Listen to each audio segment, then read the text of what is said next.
প্রিয় দর্শক, আমি সময় ইসলাম সকলকে ম্যাট্রিক্স টু দ্য পয়েন্টে স্বাগত জানাচ্ছি। আজ আমাদের বিষয় হচ্ছে অটো পাস ও শিক্ষা সংস্কার। কিন্তু এই আলোচনায় যাওয়ার আগে শুধু এক লাইন এটুকুই বলতে চাই, যা কিছু সহজে পাওয়া যায় সেটাকে ধরে রাখা কিংবা না রাখা খুবই সহজ, কিংবা এটার কোনো গুরুত্ব থাকে না। কিন্তু যা রক্ত দিয়ে অর্জন করা যায়, যা রক্তের বিনিময়ে পাওয়া যায়, সেটাকে কিন্তু ধরে রাখাটা ভীষণ মর্যাদার, ভীষণ সম্মানের এবং ডিফিকাল্ট। ছাত্র জনতা যে গণ অভ্যুত্থান করেছে সেটা রক্তের বিনিময়ে করেছে, সেটাকে ধরে রাখবার জন্য সকলেই তারা কাজ করছে। আগামীর বাংলাদেশটা কিভাবে বিনির্মাণ করবে সেই জায়গাতে ছাত্র জনতা কিন্তু বাড়ি ফিরে যায়নি তাদের গণ অভ্যুত্থানের পর, তারা কিন্তু কাজ করছে। হয়তো আমরা তাকে প্রতিদিন চোখে দেখতে পাচ্ছি না, কিন্তু তারা কিন্তু 24 ঘন্টা তাদের দায়িত্ব থেকে সরে যায়নি, কারণ তাদের দায়িত্ব একটাই, বাংলাদেশকে আদ্যপান্ত ঢেলে সাজানো। এবার আসি আলোচনায় এবং আমরা এবার যাব আমাদের অতিথি পরিচয়ে। আমাদের সঙ্গে আছেন ডক্টর আনামা এহসানুল হক মিলন, চেয়ারম্যান এডুকেশন রিফর্ম ইনিশিয়েটিভ, সাবেক শিক্ষা প্রতিমন্ত্রী, বিএনপি। আমাদের সঙ্গে আছেন আশরাফা খাতুন, শিক্ষার্থী আন্তর্জাতিক সম্পর্ক বিভাগ, ঢাকা বিশ্ববিদ্যালয়, আন্দোলনকারী, বৈষম্য বিরোধী ছাত্র আন্দোলন। দুজনকেই স্বাগত জানাচ্ছি। ডক্টর আনামা এহসানুল হক মিলন, আমি এ পাশ থেকেই শুরু করব আলোচনা। শিওর, আমরা এই শুনতে চাচ্ছি তাদের কাছ থেকে। আশরাফা খাতুন, যে জায়গাটা জানতে চাই, খুব বেশি দিন তো হয়নি, অল্প কদিন, যা সরানোর জন্যই অল্প কদিনের আন্দোলন ছিল, সেটা লক্ষ্যে পৌঁছতে গেলে অনেক সময় লাগবে। কিন্তু আমি শুরুটাই আজকে করতে চাই, এই আন্দোলনে যারা রাজপথে অ্যাক্টিভ ছিল তারা কেমন আছে? হসপিটালের বেডে তারা কাতরাচ্ছে, তারা অনেক অসুস্থ, কেউ হাত হারিয়েছে, পা হারিয়েছে, বুলেট বিদ্ধ হয়ে আছে। আপনি হসপিটাল থেকে ফিরেছেন, একদম বলবেন তারা কেমন আছে, কতজন মানে আহত আছে, সেই তালিকা কতখানি, এবং সবচেয়ে বড় কথা তাদের চিকিৎসা ব্যবস্থাটা কতখানি সঠিক হচ্ছে, সেবাটা পাচ্ছে কিনা, এবং এদের মধ্যে কাউকে উন্নত চিকিৎসার জন্য বিদেশে নিয়ে যাওয়ার কোনো প্রয়োজনীয়তা আছে কিনা। প্রতিদিন এমন ছোট ছোট মুহূর্তগুলো তৈরি করে জীবনের গল্প। Hatil, live and relive. আমি এইমাত্র আপনি যেটা বললেন যে আমি হাসপাতাল থেকে আসলাম, আমি মিলেনিয়াম স্পেশালাইজড হাসপাতালে গিয়েছিলাম। সেখানে ওরা আসলে যারা আন্দোলনকারী আহত যারা ছিল তাদের সবাইকে তো আসলে পারবে না চিকিৎসা দিতে, কিন্তু ওরা আসলে ফ্রি যে চিকিৎসা যেটা আমরা আবেদন করেছিলাম সেই ব্যবস্থাটা করেছে, এবং অন্যান্য অনেক হাসপাতালেই ব্যবস্থাটা করা হয়েছে। এখন আমার কাছে তালিকাটা নাই, সেজন্য আমি দিতে পারছি না। কিন্তু আমি যা দেখে আসলাম তাতে মনে হয়েছে যে আসলে আমরা শুধু ছাত্ররা মিলে যে এই যে তালিকা করা বা বারবার হাসপাতালে গিয়ে দৌড়ে দৌড়ে সবাইকে চিকিৎসা দেওয়ানো বা চিকিৎসা নিশ্চিত করা, এটা আমাদের জন্য অনেকটা কঠিন হয়ে যায়। কারণ অফিসিয়াল যদি কোনো তালিকা না থাকে, তালিকা আমরা করছি, আমরা আমাদের মতো করে তালিকা করছি এবং আমরা আমাদের মতো সেবা পৌঁছে দেওয়ার চেষ্টা করছি। আমরা সরকারের পক্ষ থেকেও মানে সাহায্য পাচ্ছি।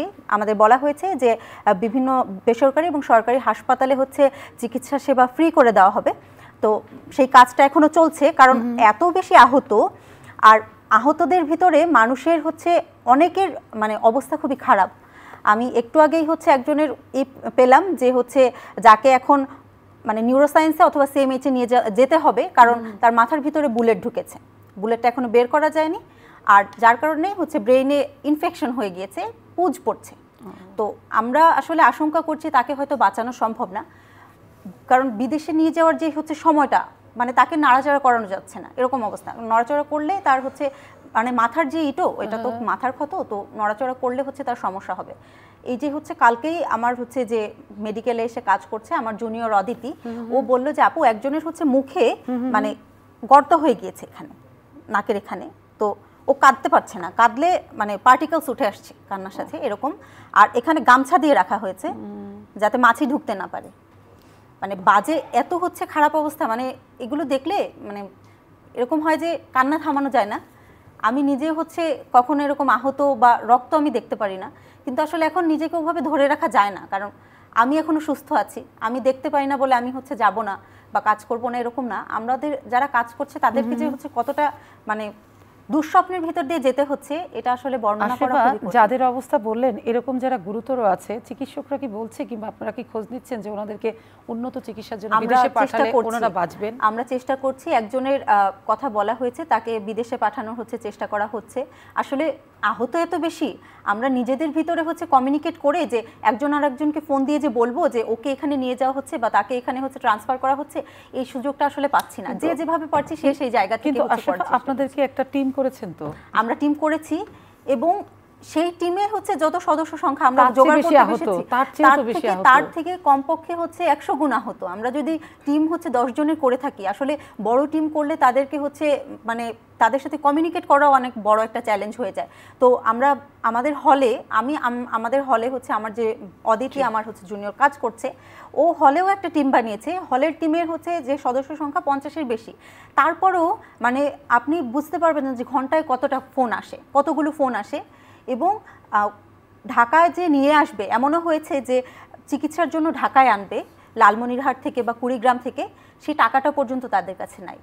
তো আমরা পৌঁছে দেওয়ার চেষ্টা করছি। আমাদের একটা মানে আমরা আনঅফিশিয়ালি একটা হচ্ছে ফান্ড রেইজার, ওটা আমাদের থ্রুতে না, মানে আমরা চেষ্টা করছি যারা হচ্ছে পেশেন্ট আছে তাদের নাম নেওয়ার, তাদেরকে সাহায্য করার, এবং তারা ওটা সরাসরি যে হচ্ছে পেশেন্ট তাদেরকে হচ্ছে ডোনেট করবে। আশরিফা, যে জায়গাটা একটু জানতে চাই, এটা তো আপনাদের নিজস্ব উদ্যোগে আপনারা যত করেন ভলান্টিয়ার সার্ভিস দিচ্ছেন, কিন্তু সবচেয়ে বড় কথা রাষ্ট্রীয়ভাবে চিকিৎসা ব্যবস্থা নেওয়ার জন্য এবং তাদের খরচটা দেওয়ার জন্য কয়েকদিন আগে আপনারাও কথা বলেছেন বেটার চিকিৎসা, কিন্তু আমাদের এই দেশে তো অনেক বিত্তবান মানুষ আছে, তারা কি এগিয়ে আসছে ওদের সাহায্যের জন্য? বিত্তবান মানুষ আসলে আমরা তো কারো কাছে ভাবে চাইতে হবে কেন, তারা তো নিজ থেকে আসবে। এটাই মানে হচ্ছে কেউ আসলে নিজেরা এগিয়ে আসছে যে তোমাদের যদি কোনো হচ্ছে আমরা ডোনেট করতে চাই, তোমাদের কোনো হচ্ছে নাম্বার আছে কিনা, বিকাশ নাম্বার বা ব্যাংক অ্যাকাউন্ট নাম্বার দাও। তো আমরা ওভাবে সরাসরি নিজেদের নাম্বার দিচ্ছি না, যারা পেশেন্ট সরাসরি তাদের সাথে যোগাযোগ করিয়ে দিচ্ছি। কিন্তু বিত্তবান মানুষের সংখ্যা আসলে খুব বেশি না। মানে যত আহত হয়েছে বা এই যে শুধু আহত না, যারা শহীদ হয়েছে, আমরা চেষ্টা করছি তাদেরকেও আর্থিক সাহায্য করার। আচ্ছা, তো আমরা নিজেরা হচ্ছে আমাদের সাথে যারা যোগাযোগ করছে আমরা তাদের কাছে সরাসরি যোগাযোগ করিয়ে দিচ্ছি, অথবা আমরা নিজেরাও চেষ্টা করছি কালেক্ট করে তাদের কাছে পৌঁছে দেওয়া। কিন্তু ওই বিত্তবান মানুষের সংখ্যা বা এগিয়ে আসার সংখ্যা খুব বেশি না। তারা কি মনের দিকে খুবই দরিদ্র? আমাদের দেশে তো মানুষের টাকার অভাব নাই, জানি না আসলে মনের গরিব, টাকা তো পকেটে এদের আছে। টাকা আসলে টাকা থাকলেই যে হচ্ছে সে বড় লোক হবে, আমি ধনী কথাটা আসলে বেশি করি, প্রেফার করি। যে বিত্তবান, হ্যাঁ বিত্তবান যেটা বললেন, বিত্তবান কিন্তু আসলে চিত্তবান না। এই বিপদে যদি বিত্তবানদের টাকা এই খাতে খরচ না করে কোন খাতে খরচ করবে, কিন্তু সেটি হচ্ছে বড় কথা। নিশ্চয়ই তারা এগিয়ে আসবে, কারণ তাদেরই তো সন্তান। আমরাও চাচ্ছি তারা এগিয়ে আসুক। এবং আমি আরেকটা প্রশ্ন রেখে ওনার কাছে যাব। সবচেয়ে বড় কথা, যারা আহত হয়েছে তাদের অবস্থা তো আমরা দেখেছি, কেউ পা হারিয়েছে, হাত হারিয়েছে, হ্যাঁ, কেউ কথা বলতে পারছে না, কিন্তু ওদের মধ্যে এত কম বয়সীরা আছে অনেকেই যারা এবার পরীক্ষাও দিতে পারেনি। কিন্তু তাদের ভবিষ্যৎটা কি হবে? তাদের তো একটা চাকরি, আর্থিক সঙ্গতি লাগবে। তাদের এখান থেকে ফিরে এসে তারা তাদের সাধারণ জীবনে যখন ফিরে যাবে, তাদের সংসারটা কি করে চলবে? তার ভবিষ্যৎটা তো শেষ হয়ে গেল হাত হারিয়ে, পা হারিয়ে। এই ব্যাপারে কি আপনারা ভেবেছেন যে সরকারের কাছে আপনারা কোনো আবেদন জানাবেন যে কাউকে চাকরি দেওয়া, তাদের জীবনটা একটা কিছু করে দেওয়া, মানে একটা ভবিষ্যৎ তৈরি করে দেওয়া? এটা ভাবনায় আছে কিনা? আর সেই তালিকাটাও আবার কত বড় হবে আমি জানি না, যে তাদের জন্য কি আপনার সহায়তার জন্য ভবিষ্যতে প্ল্যান করছেন। আমি এটা একটু জানবো পরে এসে, আগে একটু ওনার কাছে যাই। ডক্টর আনম এহসানুল হক মিলন, স্বাগত আপনাকে। অনেকদিন পর আপনার সাথে দেখা হচ্ছে, কিন্তু কথা হচ্ছে আপনারা যা এত বছরেও পারেননি, ওরা তা পেরে দেখিয়েছে। কিন্তু পারলো যেটা ওরা, সেটাকে তো ধরে রাখতে হবে। এই ধরে রাখাটাকে আপনারা, যেহেতু আপনি রাজনীতিবিদ, একটি দল করেন, সেখানে সকল রাজনীতিবিদরা কিভাবে এই জায়গাটাকে সরকারকে এবং ওদেরকে আপনারা সহযোগিতা করবেন, এবং সব সংস্কার যখন হয়ে যাবে তখন ডক্টর এহসানুল হক মিলন আগামী দিনের রাজনীতিটা সহজ হবে না ডিফিকাল্ট হবে? ধন্যবাদ আপনাকে, ধন্যবাদ দর্শক শ্রোতা আর আমাদের জেনারেশন জির আশরাফা খাতুনকে। প্রথমে আমি মোবারকবাদ জানাই যে এই জেনারেশন জি তারা আবাবিল পাখির মতো এসে আমাদের এই দেশের সার্বিক অবস্থার মধ্য থেকে দেশটি দ্বিতীয় মুক্তিযুদ্ধের মতো স্বাধীন তারা করে দিয়েছে, সেজন্য তাদেরকে ধন্যবাদ জানাই। আর যারা শহীদ হয়েছেন তাদের আত্মার মাগফিরাত করি, ক্ষতিগ্রস্তদের সমবেদনা জানাচ্ছি। এখন ওর কথাটা একটু আগে শেষ করে ফেলি যে হসপিটালে যারা আছে, আমি শুনেছি যে সেনাবাহিনীও এগিয়ে আসছে তাদেরকে ট্রিটমেন্ট দেওয়ার জন্য। আমি আশা করছি এই ব্যাপারে সরকার, সেনাবাহিনী সকলে মিলে তাদেরকে ট্রিটমেন্টের জন্য এগিয়ে আসবে। আর এই আপনি যে ওর শেষ প্রশ্নটা করেছেন যে ওদের চাকরি বাকরি ভবিষ্যৎটা কি হবে, তারা এটা তো সিম্পলি নরমাল পড়াশোনা করলেই তো আমাদের ছেলে মেয়েদের চাকরি নাই, এটা তো তাহলে তাদের ভবিষ্যৎ। এটা তো দ্বিতীয় মুক্তিযুদ্ধ। দেখেন প্রথম দিন 6 জন মারা গেল, আমাদের দেশে বীরশ্রেষ্ঠ 7 জন, তারা আর্মিরই ছিল। এখন তো আমি প্রথম দিনই দেখলাম 6 জন বীরশ্রেষ্ঠ হয়ে গেল। অতএব তাদেরকে দেশ জাতি তাদের দায়িত্ব নিতে হবে এবং নিবে, ইনশাআল্লাহ নিতেই হবে। তারা তো দেশের জন্য আত্মহত্যা দিয়েছে, এই গণতন্ত্রের জন্য, ন্যায় বিচারের জন্যই তো স্বাধীনতা দিয়েছে। আপনি এসছেন, আমাদের রাজনীতি কি কঠিন, সহজ হবে না? ভবিষ্যৎ ডিফিকাল্ট? অ্যাবসলিউটলি সহজ হয়ে গেল। দেখুন রাজনীতিগুলো নির্ভর করছে ইনস্টিটিউশনের উপরে। এ দেখুন পুলিশ দিয়ে আমাদেরকে পেটাতে পেটাতে কোথায় নিয়েছে, শেষকালে কোমলমতি ছাত্রছাত্রীদের পিছু হটেনি। হটেনি সেটা তো হয়েছে, কিন্তু আঘাত তো করেছে হাজার হাজার, মোর দেন 11,000 is lying in the bad, তাই না? এখন পর্যন্ত সঠিক পরিসংখ্যান বলতে পারবেন না যে কয়জন জীবিত আছে, কেউ বলছে 300, কেউ বলছে 700। এই 11,000-এর মধ্যে যদি 5,000-ও মারা যায়, আপনি you just wait and see তারাকে ডেভাস্টেটেডলি অ্যাটাক করেছে। অতএব এই যে পুলিশ ইনস্টিটিউশন, এই যে নির্বাচন কমিশন, তিনি বলেই বসতেন নির্বাচনে কে আসবে না আসবে এটা আমার ব্যাপার নয়। এই নির্বাচন কমিশনে যে একটা দায়িত্ব রয়েছে পলিটিক্যালি তাকে এই নির্বাচনের সময় কন্ট্রোল নেওয়া, এই মব অ্যাটাক থেকে দেশ জাতি এবং ভোটারদের রক্ষা করা। এই যে নির্বাচন কমিশন ওদের মতো নতুন প্রজন্মকে তিনটি নির্বাচনে তাদেরকে যেতে দেয়নি, বঞ্চিত করছে গণতন্ত্র থেকে। এই ইনস্টিটিউশনগুলি যখন ডেভেলপড হয়ে যাবে, পুলিশ যখন কোনো পেটুয়া বাহিনী কোনো একজন রাজনীতিবিদের পেছনে যখন নামবে না, যখন সরকার থেকে তাদেরকে কোনো রকম প্রশ্রয় দেওয়া হবে না, যখন নির্বাচন কমিশন তাদের ভিতরে অ্যাকশনে চলে যাবে, তখন তো পিওর পলিটিক্সটা হবে। এই পিওর পলিটিক্সের ধারক বাহক তারা আজকে এটা সৃষ্টি করেছে। আমরা তাদের পেছনে ছিলাম, যেহেতু আমরা অভিভাবক, আমরা 17 বছর ধরে করে আসছি, পারিনি কিন্তু করছি তো। কিন্তু এই আন্দোলন তিলে তিলে তিলে তিলে পুঞ্জীভূতভাবে তার সঞ্জীবিত হয়ে রক্ত তিলক হয়ে এটা বিস্ফোরণ ঘটেছে, তাই না? আমরা তো আগ্নেয়গিরির মধ্যে দাঁড়িয়েছিলাম, এই ইরাপশনটা হচ্ছিল তাদের মধ্য দিয়ে। তার মানে আপনি যেটা বলছেন যে আগামী দিনে তাহলে রাজনীতি একদম সহজ হবে, জলৎপত্তলরং। জি, কিন্তু সেই জায়গাগুলোতে যে প্রাতিষ্ঠানিক সংস্কারগুলো করতে হবে, সেই সংস্কারগুলো না হলে তো আগামী দিনে রাজনীতির পথ এবং মত ডিফিকাল্টি হয়ে যাবে। কিন্তু যে সংস্কার আপনি বললেন, পুলিশকে ব্যাকলেস পুলিশ আমরা দেখব না, নির্বাচন কমিশন থেকে শুরু করে যত এভরিথিং, কিন্তু ঠিক আছে বর্তমান সরকার আছে, অন্তর্বর্তীকালীন সরকার আছে যারা মিলন, সাথে ওরাও আছে, ছাত্র জনতা সব পাহারাদারের ভূমিকায় আছে। কিন্তু আজ 4 বছর বলি, 5 বছর বলি, 6 বছর পর বলি, যখন একটি নির্বাচিত সরকারের ভোটের মাধ্যমে আপনারা যান চেয়ারে চলে যাবেন, একটা রাজনৈতিক দল গেল ক্ষমতায় বসলো, তখন কি আজকে যা বলছেন 7 বছর 6 বছর পর এটা মনে থাকবে? মনে থাকার বিষয় নয়, মোটেই মনে নয়।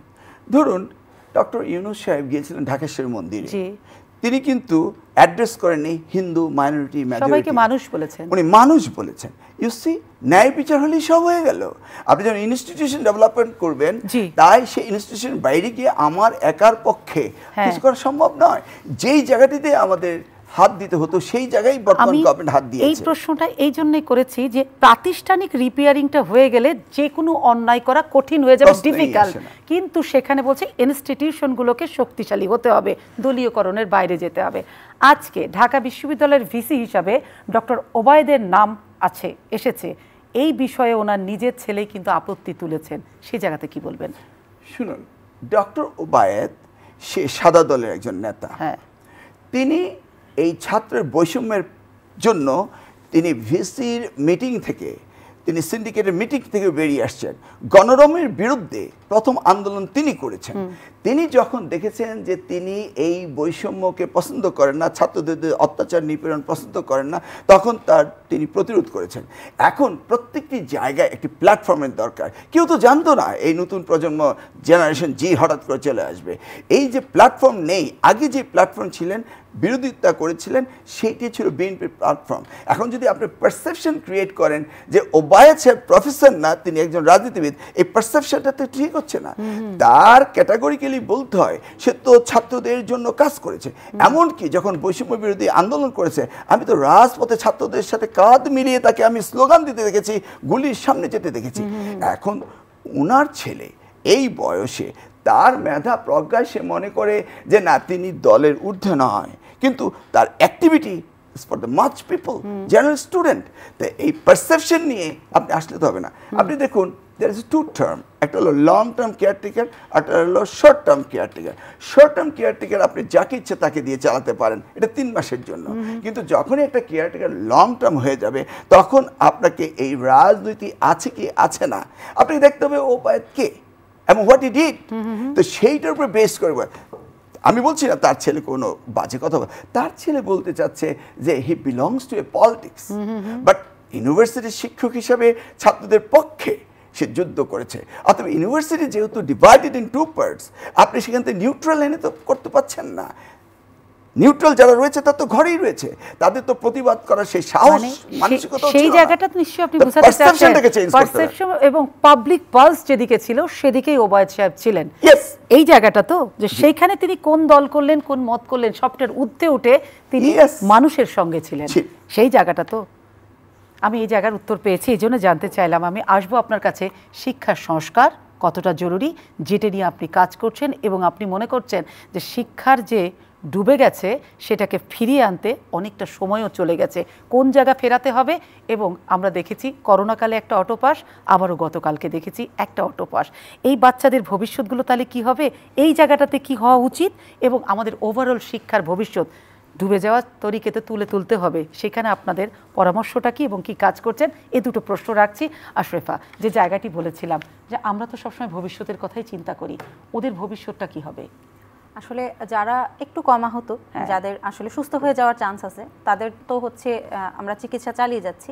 আর আসলে এটা আমাদেরও হচ্ছে প্রশ্ন যে যারা একদমই পঙ্গু হয়ে গিয়েছে, হাত নাই বা একটা পা নাই, তারা আসলে কি করবে? তো আমাদের যেটা হচ্ছে দাবি, আমরা সরকারের কাছে উত্থাপন করব, যেটা হচ্ছে তাদেরকে কোনো ধরনের সরকারি কোনো অফিস বা কোথাও তাদেরকে একটা চাকরির ব্যবস্থা করে দেওয়া। কারণ আমরা জানি না যে হচ্ছে ভবিষ্যতে কোন সরকার আসবে, তারা হচ্ছে এই যে হচ্ছে এই আন্দোলনের হচ্ছে যারা মানে হচ্ছে ক্ষতিগ্রস্ত হয়েছে তাদেরকে কতটা সাহায্য করবে। আমরা চাই যে আমরা যতদিন পর্যন্ত এই ইন্টারিম সরকার আছে, আমরা চাই যে তারা আমাদের মানে যেহেতু ছাত্র জনতার একটা অভ্যুত্থানের মাধ্যমে তাদেরকে আমরা সিলেক্টিভ হচ্ছে কিছু মানুষ এসেছে যাদেরকে আমরা নন পলিটিক্যাল হিসেবে জানি, তো মানে আমরা জানি আমরা ছাত্র জনতার সরকার হিসেবে তাদেরকে বলছি, আমরা চাই যে ছাত্র জনতার সরকার যেহেতু আমরা তাদের বলছি, তারা ছাত্র জনতার পক্ষে এই যে আহত ছাত্ররা আছে তাদের জন্য কোনো ব্যবস্থা করে যাক।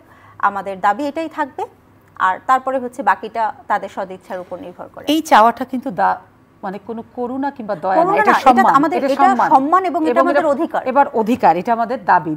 এটা হচ্ছে যে আমার ভাগের যে গুলিটা যে খেয়েছে, সে আমার অধিকার আদায়ের জন্য লড়াই করেছে, তার অধিকারের জন্য কেন আমি একটুখানি পাশে দাঁড়াতে পারবো না? আমার তো এখন গুলি খাওয়ার কোনো ভয় নাই। আরেকটি যে জায়গায় জানতে চাই, ওনার কাছে প্রশ্ন রেখেছিলাম গতকাল যেটা হলো অটোপাস, সেই জায়গাটা নিয়ে আপনি নিশ্চয়ই কিছু বলবেন। এবং যেহেতু নিজে একজন শিক্ষার্থী, আমাদের শিক্ষার সংস্কারটা ভীষণ জরুরি। কোন জায়গাগুলোতে নজর দিচ্ছেন আপনারা এবং কোন জায়গাগুলোতে আপনারা অন্তর্বর্তী সরকারকে দেখিয়ে দিচ্ছেন যে এই খাতগুলো খুব বেশি জরুরি, খুব দ্রুত, এগুলো খুব দ্রুত না, এগুলো রিপেয়ারিংটা হওয়া দরকার? আমরা প্রথমত হচ্ছে আমাদের প্রথম যেটা শিক্ষার ব্যবস্থা যেটা সংস্কার করা প্রয়োজন, সেটা আমার প্রথমত মনে হয় যে বর্তমান যে শিক্ষা ক্রমটা আছে, যেটা হচ্ছে আমাদের যে সিলেবাস, যে ওল্ড সিলেবাস আমরা পড়ে এসেছি, আমরা দেখেছি যে হুট করেই হচ্ছে এটা একটা ম্যাসিভ চেঞ্জ এসেছে। এবং পরীক্ষা পদ্ধতি হচ্ছে যেভাবে মূল্যায়ন করা হচ্ছে, মূল্যায়নটা বেশিরভাগই মানে আমাদের যে অভিভাবকরা আছে তারাও এটার উপরে প্রশ্ন তুলেছেন যে আসলে এই মূল্যায়নটা কতটুকু যুক্তিযুক্ত হচ্ছে। কারণ দেখা গিয়েছে যে মূল্যায়নের যে প্রশ্নগুলো সেগুলো আগের দিনই হচ্ছে অনলাইনে পাওয়া যাচ্ছে, অ্যাভেলেবল।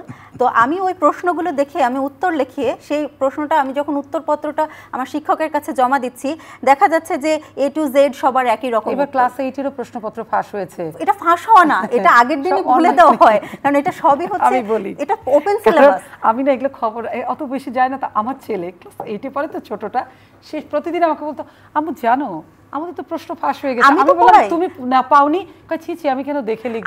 আমার স্টুডেন্ট, আমি তো হচ্ছে টিউশন করাই, তো আমি ফিল্ড লেভেলে আমার হচ্ছে অভিজ্ঞতা আরো বেশি হবে, কারণ আমি হচ্ছে টিউশন করাচ্ছি, আমার স্কুলেরই সব স্টুডেন্ট। তো ওদেরকে পড়াতে গেলে দেখা যায় যে কোনো একটা অ্যাসাইনমেন্ট দিয়েছে, সেই অ্যাসাইনমেন্টটা আজকে দিয়েছে, তার আজকে হচ্ছে দেওয়ার 2 দিন আগে 2 days ago হচ্ছে ইউটিউবে আপনি যাবেন, সার্চ দেবেন যে হচ্ছে যে টপিকটা আছে, ইউটিউবে সার্চ দিলে দেখবেন যে ওটার উপরে হাজার হাজার টিউটোরিয়াল পাওয়া যাচ্ছে। আপনি ইন্টারনেটে সার্চ দেবেন, ওটার হচ্ছে ইমেজ পাওয়া যাচ্ছে। কোনো হচ্ছে মানে আপনার যে শিক্ষা যে মূল্যায়নটা হবে, মূল্যায়নটা নিশ্চয়ই হচ্ছে আপনি কতটা দক্ষভাবে সার্চ করতে পারেন এটার উপর ডিপেন্ড করে। ওনার কাছে যাই, আমি একটু যাই। এই ছিল সর্বশেষ শিক্ষার ব্যবস্থা, যেটা নিয়ে আপনি এত বছর ধরে কাজ করেছেন এবং আপনি প্রতিবাদ করছেন যে মেরুদণ্ড ভেঙে গেছে শিক্ষার। আমি খুব মনোযোগ দিয়ে শুনছিলাম, এত ভালো লাগছিল যে আপনি শুধু ওকেই বলেন, আমি শুধু শুনি আর শুনি আর শুনি। তারপর তো আপনি কিছুক্ষণ পর বলবেন আপনাকে বলতে দেইনি, আমি এত বোকা না। সেটা বিষয় না, বিষয়টা হলো যে এই শিক্ষার যে পতন কোথায় গিয়েছে সেটাই তার মুখ থেকে বেরিয়ে আসছে। দেখুন, আমরা স্বাধীনতার পরপরই করলাম নকল, তারপর দিলাম অটো প্রমোশন, তারপর দিলাম অটো পাস, তাতেও যদি না হয় হলো প্রশ্নপত্র ফাঁস, হ্যাঁ। তাতেও যদি না হয় তারপর শিক্ষককে বলে দিলাম যে তোমরা খাতায় নাম্বার বাড়িয়ে দাও, সেটাও যদি না হয় তখন আমরা বললাম যে না, এবার কোটা দিয়ে আমরা মেধাবীদের বাদ দেব। প্রসিডিউরটা চিন্তা করুন, যখন শিক্ষকরা পাস করানোর পরও হচ্ছে না তখন বলছে ঠিক আছে আর এটা চলবে না, সিলেবাস চেঞ্জ করা হলো, কারিকুলাম চেঞ্জ করা, তারপর যখন হচ্ছে না তখন বলে যে মেধার কোনো দরকার নেই, কোটা চলে আসলো। সেই জায়গা থেকে আমাদের ফিরে আসতে হবে এ দেশকে। সেজন্যই বলছি যে আজকের যে শিক্ষা ব্যবস্থা তারা এনেছে, যেটা ও বলল, আপনি বললেন আপনার ছেলেকে নিয়ে, ও বলল ওর স্টুডেন্টদেরকে নিয়ে, সেই জায়গা থেকে বেরিয়ে আসতে হলে একটা ম্যাসিভ রিফর্মের দরকার। এই রিফর্মেশনটা আপাতত যে জায়গায় আমরা রেখে এসছিলাম সেই জায়গাটাই আপাতত সেখানে গিয়ে তারপর modification and modify back to the pavilion, সেই জায়গা টোটালি নট। যেই জায়গা পর্যন্ত এটা পিকে ছিল ওই পিক জায়গাটা আমরা যাই, যেখান থেকে ফল করেছে সেই জায়গাটা, ওই পিক জায়গাটা ধরুন আমরা যেটা রেখে আসছিলাম এটাকে যদি আপনি পিক ধরেন স্ট্যান্ডার্ড করে, তো সেখানে চলে যান, সেখান থেকে ফলে না গিয়ে আস্তে আস্তে আবার ক্লাইম করেন। আপনি অ্যাডজাস্টেবল এডুকেশন উইথ আদার আমার ডেভেলপড নেশনের সাথে সেটাকে কম্পেয়ার করে আবারও আপনাকে এটাকে এগিয়ে নিতে হবে। এটা আমাদের ওয়েস্টেজ অফ টাইম, আমরা এই নিউ জেনারেশনকে অনেকটা পিছিয়ে দিয়েছি, সেখান থেকে আমাদের সংস্কার করতে হবে। আবার যে গতকালকে আরেকটা বাচ্চাদের দাবিতে অটো পাস হলো, সেটা নিয়ে আপনি কি বলবেন? এটাকে আপনার কাছে মূল্যায়নটা কি, ব্যাখ্যাটা কি? দেখুন, এই গভর্নমেন্ট, আমি স্পেশালি বলছি Wahiduddin Mahmud sir, they are brilliant, they are very good, excellent, their education is no doubt about it. কিন্তু হঠাৎ করে ওনাদেরকে যেভাবে বিব্রত করে প্রেশার ক্রিয়েট করেছেন, সেই প্রেশারের জায়গায় গিয়ে ওনারা একটু মানে সিদ্ধান্তহীনতায় ভুগেছিলেন। কিন্তু ইমিডিয়েটলি নেক্সট আমি দেখেছি জেনারেশন জি তারা এসে বলছে নো, ইটস নট রাইট। তাহলে এই তাদের যে আন্দোলনটাকে জেপোডাইজ করার জন্য সেখানেও ইন্ট্রুডার ঢুকে গিয়েছে। কিন্তু আপনি ভাববেন না যে এভরিথিং ইজ রানিং স্মুথলি। তো সেই ইন্ট্রুডারকে বন্ধ করার দায়িত্ব আমাদের সকলকে। দেখুন, বাংলাদেশের নাগরিকরা আমি মনে করি বিশ্বের সেরা নাগরিক। কেন বললাম? আপনি কি লস এঞ্জেলেসের রাইটের কথা মনে আছে? বা আমেরিকাতে 1976-এ নিউ ইয়র্কে বিদ্যুৎ শাটডাউন হওয়ার পরে কি ডেভাস্টেটেড হয়েছিল। আজকে দেখুন, বাংলাদেশে কোনো সরকার নেই, পুলিশ নেই, আইন শৃঙ্খলা বাহিনী নেই, তারপরে এই দেশ সুষ্ঠুভাবে চালিয়েছে কারা? তরুণ প্রজন্ম সকলে মিলে। দে আর ভেরি আইডিয়াল সিটিজেন। এখন এই যে ইন্ট্রুডাররা ঢুকে, প্রিয় দর্শক, আপনারা থাকুন, আমাদের অনুষ্ঠান চলছে চ্যানেল আর ভেরিফাইড ফেসবুক পেজে এবং আমাদের ইউটিউবে, সেখানে আপনারা যুক্ত হন, আর আলাপ তো এখানে চলছে। জি, এই যে ইন্ট্রুডাররা ঢুকে এই যে এডুকেশন সিস্টেমকে জেপোডাইজ করে, তারা কম্পেয়ার করতে চাচ্ছিল যে প্রিভিয়াস গভর্নমেন্ট তারাও অটো দিয়েছে, আপনারাও অটো দেন। দেখুন, প্রিভিয়াস গভর্নমেন্ট নুরুল ইসলাম নাহিদ সাহেবের কথা বলুন, আর দীপুমণির কথা বলুন, আর নফেলের কথা বলুন, তারা একটি প্রতিযোগিতায় নেমেছিল যে কিভাবে শিক্ষাকে ধ্বংস করে দেওয়া যায়। এই প্রতিযোগিতায় কে ফার্স্ট হয়, কে সেকেন্ড হয়, কে 1 টার্ম থাকবে, কে 2 টার্ম থাকবে, কে 3 টার্ম থাকবে, সেই প্রতিযোগিতা তাদের ছিল।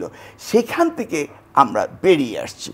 এই জায়গায় এসে আমরা কোনো অবস্থাতেই যে অটো পাসের কাহিনী আমি বললাম, অটো প্রমোশনের কথা বললাম, সেই জায়গায় আসলে করণীয় তাহলে কি করার ছিল? গতকালকে যেটা হয়েছে, করণীয় কথা ছিল, ও তো বলেই ফেলেছে, যারা আহত হয়েছে, যারা পরীক্ষা দিতে পারতো না, তাদেরকে আপনি মূল্যায়ন করেন এসএসসি রেজাল্ট দিয়ে বা প্রি টেস্ট দিয়ে বা টেস্ট দিয়ে বা 3টা সাবজেক্টে। যারা আহত, যারা পরীক্ষা দিতে পারছে না, আর যারা সুস্থ আছে আল্লাহর রহমতে, তারা তো পরীক্ষা শুরু হয়েছে 16 তারিখে, 3 সাবজেক্ট দিয়েছে, তাদেরকে তো আপনি অটো পাস দেওয়ার কোনো রিজনই থাকে না।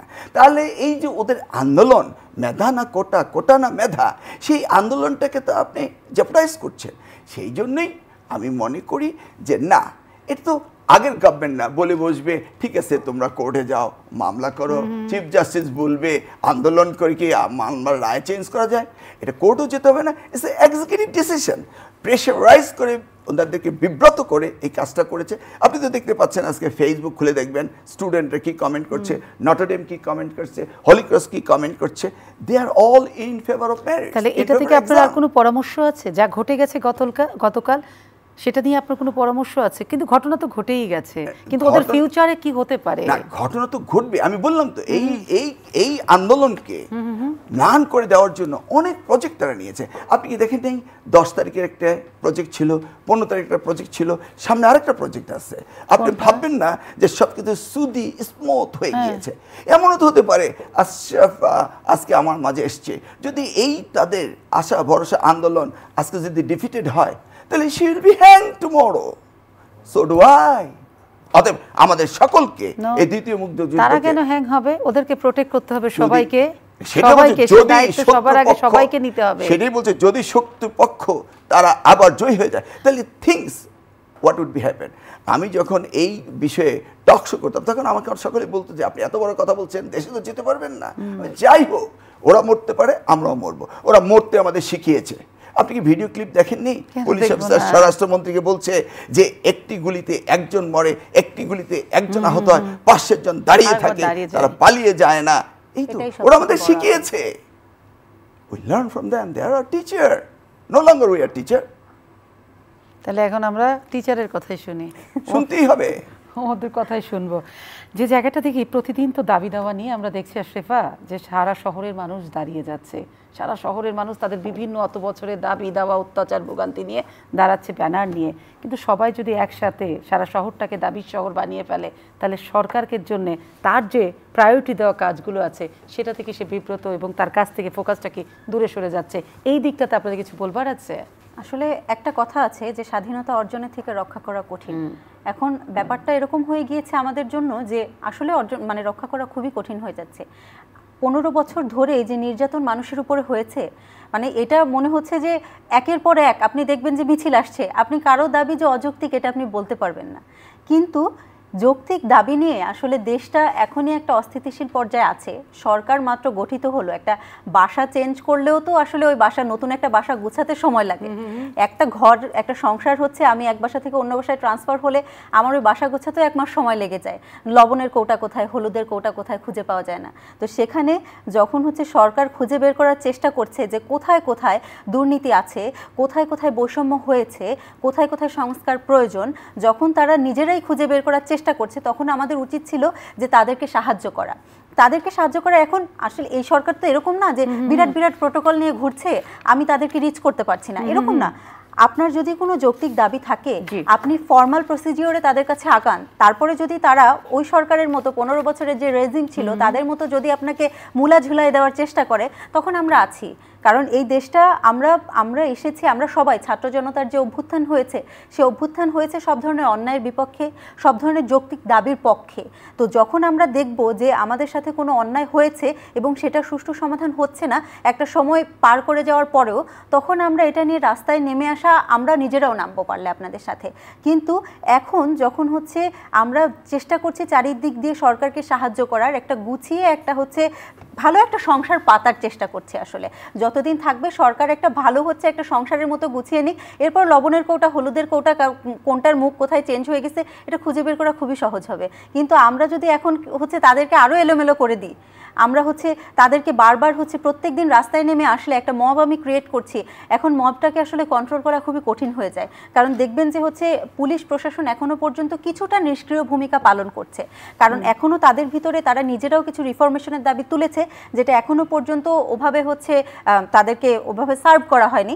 তো তারাও আসলে ওভাবে করতে চাচ্ছে না। আগে যে দাপটে তারা হচ্ছে কাজ করতো, যদিও কিছু কিছু হচ্ছে তাদের ভিতরে অন্যায় অবিচার ছিল, কিন্তু তারপরে যে দাপটটা ছিল এখন কিন্তু ওইভাবে কাজ করতে পারছে না। তাদের নিজেদের হয়তো কিছু হচ্ছে ব্যাপার আছে। আর তারপরে হচ্ছে যে অভ্যুত্থানটা গেল, আসলে পুলিশ যেভাবে হচ্ছে মানুষকে মেরেছে, আর মানুষের যে ক্ষোভটা, হয়তো তারা এখনো সেই ক্ষোভটাকে ভয় পাচ্ছে। তো এই একটা মব যখন ক্রিয়েট হয়ে যায়, তাকে কন্ট্রোল করা যে কঠিন হয়ে যায়, যেভাবে আমরা চাই যে এই যে হচ্ছে মব করে করে আপনারা হচ্ছে যৌক্তিক দাবিগুলোকে মানুষকে ভোগান্তি করে এটা আর না হোক। কারণ আমরা 1 মাস ধরে ভোগান্তি করে একটা হচ্ছে অভ্যুত্থান পেয়েছি, এখন আমরা হচ্ছে চেষ্টা করি সবাইকে একটু সামনে এগিয়ে দেওয়ার। যত আপনি হচ্ছে বিশৃঙ্খলা করার চেষ্টা করবেন, হাতে যে কাজগুলো আছে সেই কাজগুলো আমি আর করতে পারবো না। তার মানে এটাই হচ্ছে মূল কথা, যে আপনারা যা যা চাইছেন, যে দাবি নিয়ে এখন রাস্তায় নেমেছেন, ওগুলো সংস্কার করার জন্যই তো একটা গণঅভ্যুত্থান হয়েছে, একটা গভর্নমেন্ট সরকার আছে এবং তারা কথা শুনছে, কিন্তু তাদের একটু সময় দিতে হবে। কারণ মাত্র 15 দিন হলো, 15 বছরের হচ্ছে একটা দুঃশাসন আপনারা যখন মেনে নিয়েছেন, তো 15 দিন একটুখানি কষ্ট করেন, 150টা দিন কষ্ট করেন, 15 দিন একটুখানি কষ্ট করেন। ও তো বললো, ওই যদি একই প্রশ্ন থাকে, হ্যাঁ দেখেন ওদের তো নামই হলো বৈষম্য বিরোধী আন্দোলন, ওরা তো করেছে বৈষম্য বিরোধী আন্দোলন, এখন আন্দোলন করতে হবে কেন? ওরা তো বৈষম্য বিরোধী আন্দোলন করে একজনকে দায়িত্ব দিয়েছে বৈষম্য নিরূপণের জন্য। Let them work it out. এখন কেন আপনি রাস্তায় ব্যানার নিয়ে নামবেন? আর ছাত্রদের দাবি আদায় করেছে সেই সময় যদি সরকার কঠিনতা যেত তাহলে কি হতো, বোর্ডের ভিতরে হাজার হাজার ছেলে ঢুকে গিয়েছে, বোর্ডের এই সমস্ত নথিপত্র সব যদি সেদিন ইন্ট্রুডাররা জ্বালিয়ে দিত তাহলে আগামী দিন তো আমি একটা অ্যাড করতে চাই, কারণ এই যে জ্বালিয়ে দেওয়ার ব্যাপারটা এটা কিন্তু হয়েছে এই গণ অভ্যুত্থানের ভিতরে। আপনি দেখবেন যে হচ্ছে কিছু কিছু জায়গায় ওরা দাবি তুলছে যে আমাদের খাতাপত্র জ্বলে গিয়েছে, আমাদের অটো পাস দিন, এই দাবিটা অলরেডি উঠেছে।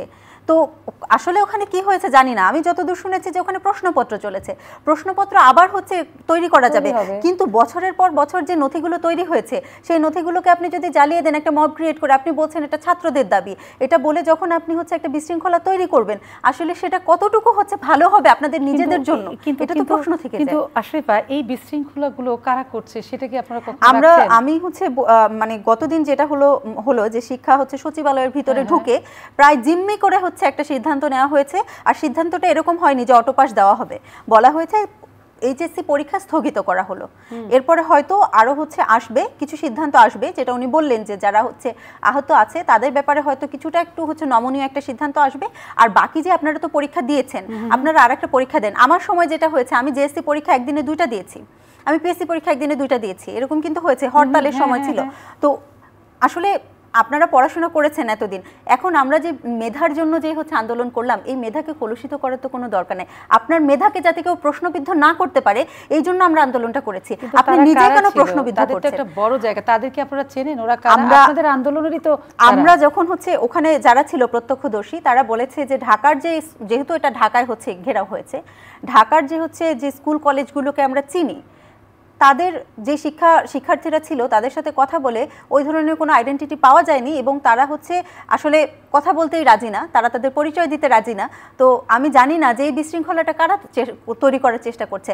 আমরা যে ছাত্ররা, আপনারা কয়দিন আগে রক্ত দিয়েছেন, আপনারা নিজেরা যদি আসলেই ছাত্র হন, মেধার জন্য যখন রক্ত দিয়েছেন, রক্তের সাথে বেইমানি করার তো কিছু নাই। একটু সময় নেন, গভর্নমেন্টকে বলেন যে হ্যাঁ আমাদের এই ক্ষতিটা হয়েছে, আপনারা আমাদের একটু সময় দেন। তারপর যখন একটা সচিবালয়ে প্রেসার ক্রিয়েট করলো, তখন সেখানে আপনারা যারা আছেন সামনের সারি, আমরা কন্ট্রোল করতে পারিনি, কারণ আমাদের কথা তারা শুনছিল না। আমি জানি না, আমরা এতদিন পর্যন্ত তারা প্রতিনিধি যদি তারা না শুনে, আপনারা সবাই মিলে তো একটা ডাক দিয়ে গণ অভ্যুত্থান করলেন, তাহলে সেই ডাক কেন তারা উপেক্ষা করবে? এখানেই তো আপনি তো এই প্রশ্নটা এখানেই আসছে যে আমাদের ডাকে যখন পুরো দেশের ছাত্র জনতা নেমে এসেছে, ছাত্ররা গুলি খেয়েছে এবং এইচএসসি যারা দিচ্ছে তারাই গুলি খেয়েছে, সেখানে এই যে যারা আন্দোলন করছে তারা আমাদের কথা কেন শুনছে না? আমরা তো তাদের বিরুদ্ধে দাঁড়াচ্ছি না, আমরা তো তাদের সহযোগিতা করার চেষ্টা করছি, তারা আমাদের কথা কেন শুনছে না? বারবার আমরা বলছি যে তোমাদের যারা আহত হয়েছে তোমরা তাদের দোহাই দিয়ে যদি পরীক্ষা দিতে চাচ্ছ না, তাদের জন্য আলাদাভাবে কোনো ব্যবস্থা হোক, তো আপনারা তো সেটাও মানতে চাচ্ছেন না। আসলে আপনারা কি চাচ্ছেন? সামনের দিনগুলোতে যেন এরকম দাবি এবং এই ধরনের চাপিয়ে দেওয়া অনেক কিছু এরকম মব তৈরি হয় বিভিন্ন জায়গাতে, যে তখন যদি এই ধরনের দায়গুলো আপনাদের ঘাড়ে আসতে থাকে, সেই জায়গা থেকে সতর্ক হয়ে সরকারের প্রতি আপনারা কি কোনো আহ্বান জানাচ্ছেন, তাদের দিকে দৃষ্টি, যে যেমন বলছেন আপনাদের সঙ্গে গতকালের এটা ছিল না এবং আপনারা ঘটনা শুনে ওখানে গিয়েছেন, থামানোর চেষ্টা করেছেন, আপনাদের কথা শুনেনি। এখন প্রশ্ন, তারা কারা? কারা কথা এরকম যদি তারা কারাটা সংখ্যা দিনকে দিন বাড়তে থাকে, এটা কিন্তু একটা প্রেশার তৈরি হবে, একটা বিশৃঙ্খলা তৈরি হবে। এটাকে রোধ করার জন্য আপনাদের ভাবনা এবং সরকারের প্রতি আপনাদের সাথে কথা হয়েছে? সরকারের সাথে আমরা তো আসলে একদমই ফিল্ড লেভেলে কাজ করি, তো আমাদের একটা লিয়াজো কমিটি আছে, আপনারা জানেন কিনা, তো তারা এই বিষয়গুলো আমরা তাদের কাছে জানালে তারা এই বিষয়গুলো নিয়ে আলাপ আলোচনা করে, এবং আমরা হচ্ছে জানিয়েছি যে আমরা এই ধরনের যে অযৌক্তিক সিদ্ধান্ত হয়েছে পরীক্ষা হচ্ছে অটো পাস দেওয়ার, আমরা তো অটো মেধা না, আমরা অটো পাস কেন চাইবো? এটাই তো আমরা হচ্ছে চেষ্টা করেছি তাদের কাছে আমাদের যে দাবিটা সেটা পৌঁছে দেওয়ার। সরকারের প্রতি যে আহ্বানটা থাকবে সেটা হচ্ছে যৌক্তিক দাবি, যেটা যৌক্তিক দাবি আপনাদের কাছে যদি ফর্মালভাবে উপস্থাপন করা হয় আপনারা সেটা জোর দিয়ে দেখবেন এবং চেষ্টা করবেন যত দ্রুত সম্ভব সেটা রেসপন্স করার।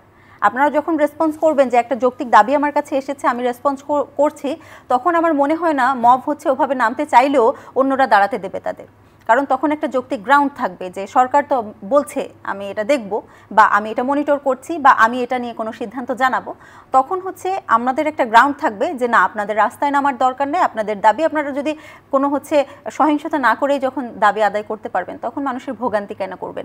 আমাদের দাবি এটা ছিল। আর যেটা আপনি বলেছেন যে হচ্ছে এই যে জনতার প্রতি আহ্বান, যেটা আমি বলবো এই কারা করছে এটার একটু প্রশ্নের একটু আপনার পিছন দিকে যেতে হবে, আর একটু 5 তারিখের পরে দেখবেন যে 5 তারিখের পরপরই পরিকল্পিতভাবে, মানে দেশ তো স্বাধীন হয়ে গেছে, পরিকল্পিতভাবে একই সময়ে ডাকাতি হয়েছে। এই আল্লাহ রাত জেগে ঘর পাহারা দিতে হয়েছে, সবাই পাহারা দিয়েছে, কারণ দল ধরে ধরে পাহারা দিয়েছে।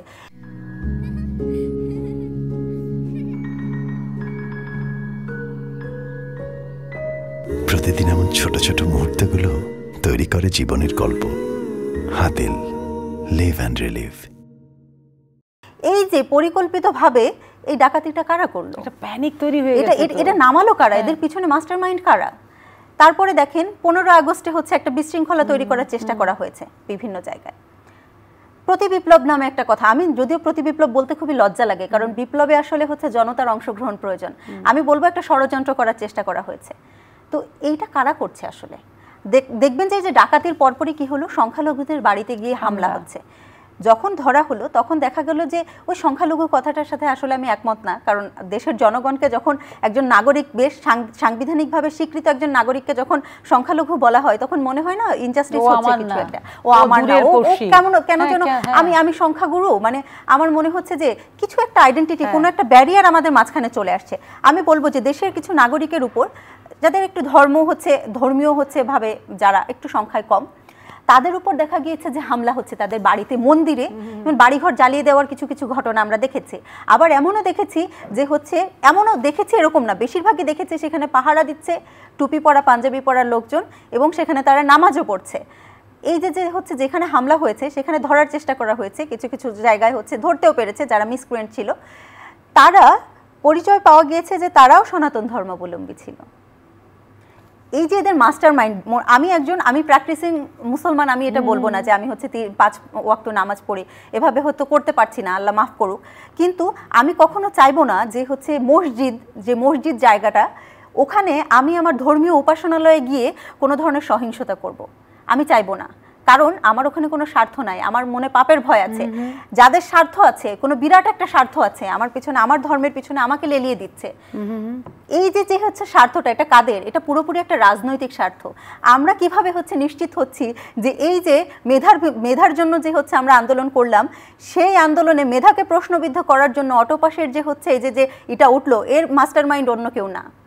এতগুলো ঘটনা আমি বললাম, এটা পটভূমি আমি হচ্ছে বিশ্লেষণ করলাম এই কারণে যে আপনি বলেন যে এই ঘটনাগুলো দেখার পরে আপনার কি মনে হচ্ছে না, একটু হলেও প্রশ্ন আসছে না যে এই যে যারা করছে, মেধার ভিত্তিতে আমরা হচ্ছে একটা আন্দোলন, মেধার জন্য একটা আন্দোলন করলাম, এত জীবন গেল, সেখানে আমি মেধাকে প্রশ্নবিদ্ধ করার জন্য আমি বারবার অটোপাস শব্দটা তুলে আনছি, আমি রাস্তায় মব নামাচ্ছি, আমি সচিবালয় ঘেরাও করছি, এদের পিছনে মাস্টার মাইন্ড কারা? সরকার সেটাকে মেনেও নিল।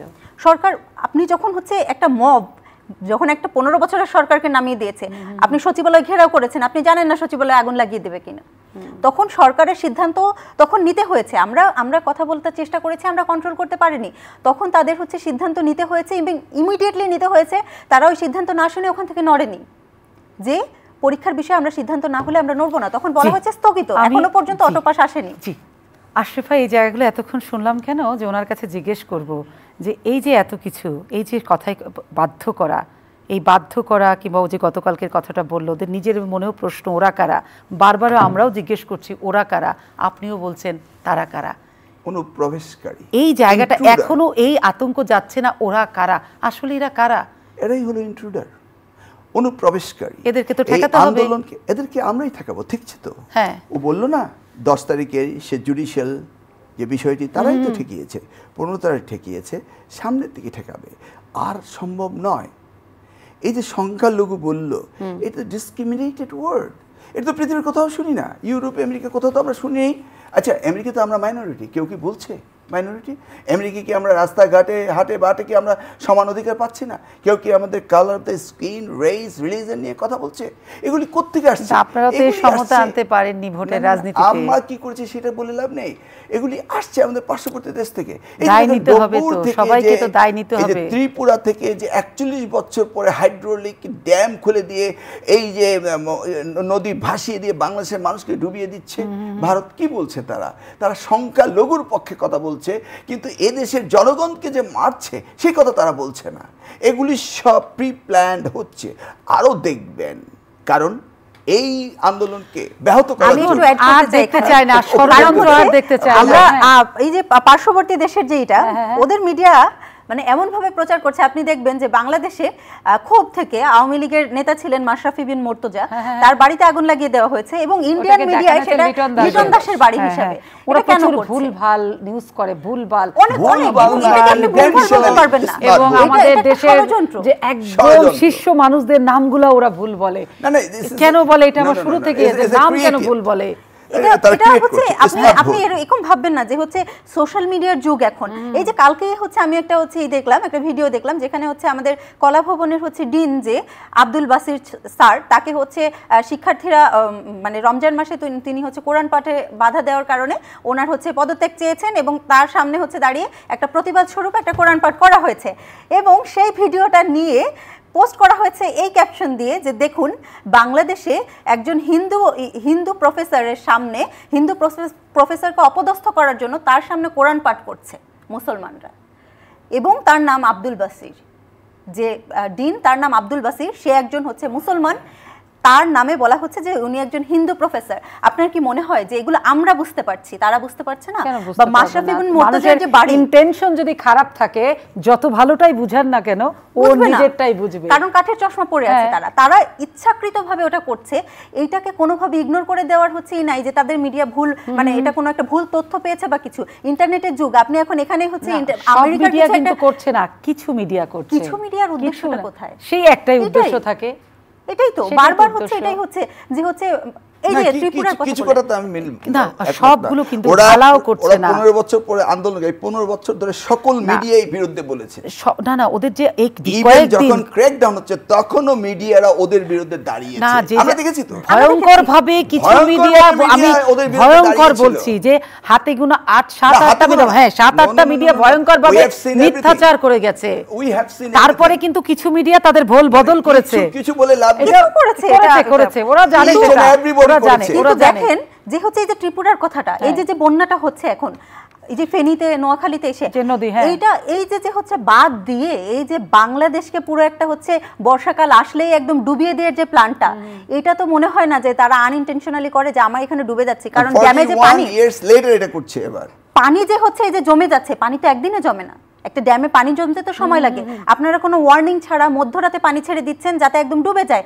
আমাদের যে হচ্ছে ওখানে যে সমতলে যে মানুষ ছিল তাদেরকে সরিয়ে আনার সময় পর্যন্ত দেওয়া হয়নি। তো এই যে হচ্ছে পরিকল্পিতভাবে যে এই যে আমাদের ধ্বংস করার চেষ্টা, এই যে ভাসিয়ে দেওয়া, ডুবিয়ে দেওয়া, এটা সেটা বন্ধ করে দেওয়া, এর মধ্যে তো ফাইটটা করতে হবে। ফাইট তো করে যাচ্ছি, কিন্তু আমার যখন বন্যার পানিতে যখন আমার সারা জীবনের সঞ্চয় ডুবে গিয়েছে, আপনি ওই মানুষকে ফাইট ব্যাক করার হচ্ছে কিভাবে? একটা ইন্ডিয়ার মতো একটা দেশকে আমি ফাইট ব্যাক করব? এটা করার দরকার ছিল কূটনৈতিকভাবে। তখন আমরা বলেছি স্বামী স্ত্রীর সম্পর্ক, স্বামী স্ত্রীর সম্পর্ক, স্ত্রীকে ডুবিয়ে দেওয়া না। আমি জানি না এখানে স্বামীর রোল কে প্লে করছে, কারণ ওই যে পুরুষতান্ত্রিক ধারণা থেকে আমি ধরে নিচ্ছি যে এটা হচ্ছে স্বামীর কথা বলছে। স্বামী একজন স্ত্রীকে পুরো সারা জীবনের সঞ্চয় ডুবিয়ে দিচ্ছে, মনে হচ্ছে নেশাকর কোনো স্বামী একদম স্ত্রীর গহনা বন্ধক দিয়ে আমি হচ্ছে নেশা করছি। আমার মনে হচ্ছে এরকম স্বামী স্ত্রীর সম্পর্ক চলছে এখানে, কারণ স্বামী স্ত্রীর সম্পর্ক হলে এরকম হওয়ার কথা না। আমি একদম ডুবিয়ে দিচ্ছি এতগুলো মানুষ। আপনি বললেন না যে আমাদের যে নতুন সরকার এসছে, সরকারটাকে সংসারটা গোছাতে গেলে তো সময় লাগে। তার মানে আমরা চাচ্ছি আমাদের অন্তর্বর্তীকালীন সরকার একটা সংসার ও গুছিয়ে নিক, আর অন্য কারো হয়তো সংসার ভেঙেছে বলেই তো এত মানে মনে হচ্ছে কান্নাই আমাদের ভাসিয়ে দিয়েছে। আমার তো এটাই মনে হচ্ছে। গত 15টি বছর ওর জন্মের পর থেকেই শুধু বঙ্গবন্ধু আর হাসিনা শিখে আজকে তার বিবেকে বুদ্ধি দিয়ে সে নিজেকে নির্ধারণ করতে পেরেছে কোনটি সত্য কোনটি মিথ্যা। গণতন্ত্র, স্বাধিকার, ন্যায় বিচারের জন্য এই দেশ স্বাধীন হয়েছিল। 3টি টার্ম ওরা ভোট দিতে পারেনি। ওরা জানে যে গণতন্ত্রকে গলা টিপে হত্যা করেছে। ওরা প্র্যাকটিক্যালি, রিয়েলিস্টিক্যালি তারা প্রমাণ পেয়েছে, তাদেরকে আর বোঝানো যাবে না। না, ওরা তো বুঝেছে, ওরা বুঝিয়েও দিয়েছে, বদল করেছে, বদলের জন্য ওদের দেশ বদল হবে, সবকিছু বদল হবে। আর আজকে যারা আন্দোলন করছে খুঁটিনাটি বিষয় নিয়ে এই সরকারকে জেপোডাইজ করার জন্য, তারাই হচ্ছে অনুপ্রবেশ। ওই জায়গাটা আমি বলতে চাই, আমি আপনার কাছ থেকে এটা জানতে চাই যে যারা এইরকম সব দাবি নিয়ে পথে নেমে গেছে, এই দাবিটা কি করতে হবে? তার আরো হয়তো আপনারা বলছেন আরো এরকম আসবে, অনেক প্রোটেক্ট করতে হবে, তাহলে সরকারের করণীয়টা কি? দেখেন, একটা সিম্পল এক্সাম্পল, আমার কচুয়াতে কোনো গন্ডগোল হতে দেয়নি, আমরা এটা নিয়ন্ত্রণ করেছি। হঠাৎ করে কতিপয় হিন্দু নেমে গেল যে তাদের বাড়িঘর আক্রমণ হয়েছে আপনার এলাকায় কিছু? মোটেও না। তাহলে তারা কারা? এইটাই হচ্ছে ইন্ট্রুডার, যারা এসে ব্যানার নিয়ে দাঁড়িয়ে যায়। আজকে কেন ব্যানার নিয়ে দাঁড়াতে হবে? এই সরকার তো চেয়ারও ঠিক মতো বসতে পারেনি, কেন আজকে দাঁড়াবে? যারা আজকে দাবি আদায়ের জন্য রাজপথে যাচ্ছে তারাই হচ্ছে এই সরকারকে চায় না, তাদেরকে আইডেন্টিফাই করতে হবে। আমি বললাম না, বোর্ড অফিস থেকে আমাকে একজন, আমারই একটি ছেলে বলছে, স্যার আমরা যদি এদের কথা না শুনি আমাদের বোর্ডের সমস্ত নথিপত্র জ্বালিয়ে দিবে। তাহলে এই বৈষম্য বিরোধী আন্দোলনের এরা কি বোর্ড জ্বালাতে গিয়েছে? I can't believe it. সেই জন্যই আমাদেরকে সজাগ থাকতে হবে। আওয়ামী লীগ বলতো না, পাড়ায় পাড়ায় মহল্লা মহল্লা গড়ে তুলুন, আমাদেরকেও পাড়ায় পাড়ায় মহল্লা মহল্লা এখন আমি এখন একদম অনুষ্ঠান শেষ করব, আমাদের বন্ধ রাখতে হবে। আমি অনুষ্ঠান শেষ করব আপনাকে দিয়ে। ওরা যা করার করে দিয়েছে, বাকিটা তো ওদের একটা ভবিষ্যৎ আছে, ওদের পড়ালেখা করছে, ওদের তো ফিউচার আছে, এবং বেটার ফিউচারের জন্য ওরা একটা পার্ট শেষ করেছে, এখন আরেকটা যাত্রা। সেই যাত্রাটাতে আপনারা যারা অভিজ্ঞ তাদেরকে তো আপনাদেরকে মূল থাকতে হবে। সেখানে আপনাদের করণীয়টা কি? সারা জীবন কি ওরা দাঁড়িয়ে আপনাদেরকে পাহারা দিবে? শুধু তাই নয়, দেখেন তারা যাকে head of the government select করেছে, এই হেড অফ দ্য গভর্নমেন্ট কিন্তু 2011 সময় সিলেক্ট হয়েছিল, কিন্তু উনি যাননি। এবার উনি সাহস পেয়েছেন যে এই নতুন প্রজন্ম তাদের সাথে রয়েছে, সেই জন্যই উনি হেড অফ দ্য স্টেট হয়েছেন, গভর্নমেন্ট হয়েছেন। আজকে যিনি হয়েছেন তার রিপুটেশন ইজ ভেরি হাই। আপনি কোনো অবস্থাতে চিন্তা করবেন না যে এই গভর্নমেন্ট ফেইলিউর হবে। না না না, আমি সেটা বলছি না। নতুন প্রজন্মের ভবিষ্যৎ তো কারা হয়? আপনারা। কিন্তু আপনাদের ভবিষ্যৎ হয়ে গেছে ওরা, যেখানে উল্টা রিভার্স হয়ে গেছে। এটা রিভার্স হয় না, it's vice versa, it's reciprocal. জি, অনেক সময় 18 ইয়ার্স ওল্ড হয়ে গেলে বাবা আর ছেলে কিন্তু ফ্রেন্ড হয়ে যায়। এটা জেনজি আর বুমার্সের লড়াই। No no, it's not a লড়াই, এটা ইটস ভাইস ভার্সা। আমরা তাদের কাছ থেকে নিউ জেনারেশনকে শিখবো, আমরা তাদের কাছে বুঝবো, এই দুইটা সমান্তরালভাবে আমরা এগিয়ে যাবো। দেখুন মেন্টালি কিন্তু mentally I am not 60 years old, mentally I am 30 years old, I am 20 years old. কারণ আজকে যদি তাদের দাবিকে, তাদের এই প্রোগ্রামকে যদি আমরা সমর্থন করি, mentally we are the same. আরেকটা লাস্ট কোশ্চেন, অন্তর্বর্তীকালীন সরকারের উপরে টোটাল ভরসা তো আপনারা রাখছেন, আছে তো পূর্ণাঙ্গ আস্থা, যা যা চেয়েছেন সবই হবে? নেতা তো বলেই দিয়েছে, let them work, don't bother them, don't disturb them. এবং আমরা যদি কোনো উত্তেজিত হয়ে কোনো রকম বাজে মন্তব্য, তাদের বিরুদ্ধে অ্যাকশন নিচ্ছে, আপনি দেখতে পাচ্ছেন। Let them work. সহযোগিতাটা পূর্ণাঙ্গ আপনারা সরকারকে করছেন, করবেন? 100%। কোন সহযোগিতাটা আপনারা করবেন? Anything they required. এই যে আপনার সামনে এসে কথা বলছি, শিক্ষা সংস্কারের কথা বলছি, এটাও তো আমাদের সহযোগিতা। আইনি সংস্কার, অফকোর্স। সংবিধান পাল্টাতে হবে, অফকোর্স ইটস মোস্ট ইম্পর্টেন্ট। সংবিধানের দোহাই দিয়ে পঞ্চদশ সংশোধনীকে বাতিল করে 13দশ সংশোধনী দিয়ে এই জাতিকে কোথায় নিয়েছে? Everything has to be change. আপনার মনে আছে এমিকাস কিউরি বলেছিল কেয়ারটেকার কনসেপ্টকে পাল্টানো যাবে না, কিন্তু আদালতের রায়কে পকেটে রেখে নিজের মুখের রায়কে প্রতিষ্ঠিত করে আজকে এতগুলো সন্তানকে আজকে আপনি পৃথিবী হারা করেছিলেন, এতগুলি বাপ মাকে আজকে তাদের সন্তানের বেদনায় তারা ভুগছে। আমরা যদি বলি এহসানুল হক মিলন 13 ভোট, 18 ভোট, 23-24 যে ভোট হলো, সেখানে প্রত্যেকটা ভোটের আগে আপনারা লাগাতার কিন্তু বলেছিলেন, দাবি একটা ছিল, একটা কেয়ারটেকারের অধীনে ভোট দেন, আমরা ভোট করি, কিন্তু মানা হয়নি। এবং সেটাই মানা হলো এইভাবে, কিন্তু ওভাবেও মানাটা দরকার ছিল, তাহলে এভাবে এটা আর হতো না। তখন এই সাজেশনটা আপনাদের মিডিয়াগুলো যদি দিত। আপনারা তো প্রতিদিন বলে গেছেন, আপনাদেরটা শুনে নাই, আপনারা শোনাতে পারেননি, ওরা বিজয়ী হয়েছে। Thank you. আমাদের তো লাইভে আপনারা প্রতিদিন বলছেন। আমরা আমাদের সন্তানদেরকে কনগ্রাচুলেট করব, এটাই তো আমাদের পাওয়া, এটাই তো আমাদের সবাই চাওয়া। আমরা পারিনি, তারা পেরেছে। সবাই সব সময় সবকিছু পারে না, ছোটরাও যে করে দেখাতে পারে বারবার তারুণ্য, সেটা বারবার ওরা দেখিয়েছে। 2018 তো তারা শিখিয়েছিল, তারা লক্ষ্য করেনি না। 18তে তো তাদের কোটা আন্দোলন শুরু হয়েছিল, তখন তো এটা একদম টোটালি সংসদে বলে দিল বাতিল, কারণ ওটা তারা ওইটাকে দীর্ঘায়িত করতে চায়নি, কারণ 18তে নির্বাচন ছিল। তারপর ট্রাফিক ম্যানেজমেন্ট শিশুরা দেখায়নি, অবশ্যই দেখিয়েছে, এবার আবার পুনরাবৃত্তি করে এবার শিখিয়েছে, উদ্বোস করে শিখিয়েছে। তার মানে সবাইকে সবসময় সারা জীবনই শিক্ষাটা দেবে কিন্তু ছাত্ররাই, জনতারাই। সুতরাং ওটা ভুলে গেলে চলবে না, আমাদের সন্তানরাই আমাদের ঠিক করে। সুতরাং বাসায় তো আসলে অভিভাবকদের, কারণ আমরা না মোবাইলে অনেক কিছু বুঝি না, বাচ্চারাই তো শিখিয়ে দেয়, কারণ শিখতে ওদের থেকেই হবে। তারাই ফিউচার, ভবিষ্যৎ, তারাই আমাদের। কিন্তু আপনাদের হচ্ছে অভিজ্ঞতাকেও কাজে লাগাতে হবে এবং সবাইকে বদলাতে হবে। অনেকক্ষণ কথা শুনলাম, তারা বললেন, এবং সবচেয়ে বললেন একজন তার অভিজ্ঞতা দিয়ে বললেন, আর একজন তার কেমন বাংলাদেশ দেখতে চায় এবং যেমনটা বাংলাদেশটা তারা দেখতে চায় এবং যেমনটা বাংলাদেশের অতীত ছিল সেই জায়গাতে আর ঘুরে দাঁড়াতে চায় না, মানুষ সামনে হাঁটতে চায়। অর্থাৎ পেছনে যা হয়েছে সেখান থেকে সকলে শিক্ষা নিয়ে সামনে যাবে এবং সামনের বাংলাদেশটা সবাই মিলে ভালো থাকার হবে, জবাবদিহিতার হবে, প্রশ্নের ঊর্ধ্বে কেউ যেন না থাকতে পারে। প্রশ্নটা সকলকেই করতে হবে, সেটা ক্ষমতা হোক আর ক্ষমতার বাইরে থাকা যাই হোক, সকলেই সকলকে প্রশ্ন করবে। জবাবদিহিতার কাঠগড়ায় সকলকে দাঁড়াতে হবে। এমন একটা বাংলাদেশের জন্যই তো গণ অভ্যুত্থান হয়েছে, সেটা কখনোই নষ্ট হতে দেবে না। তারা তো পাহারাদার আছে, আর যারা দেখলো নষ্ট করলে কি হয়, তারাও তো বোধহয় আর কখনোই ভাববে না যে আমি এরকম করব।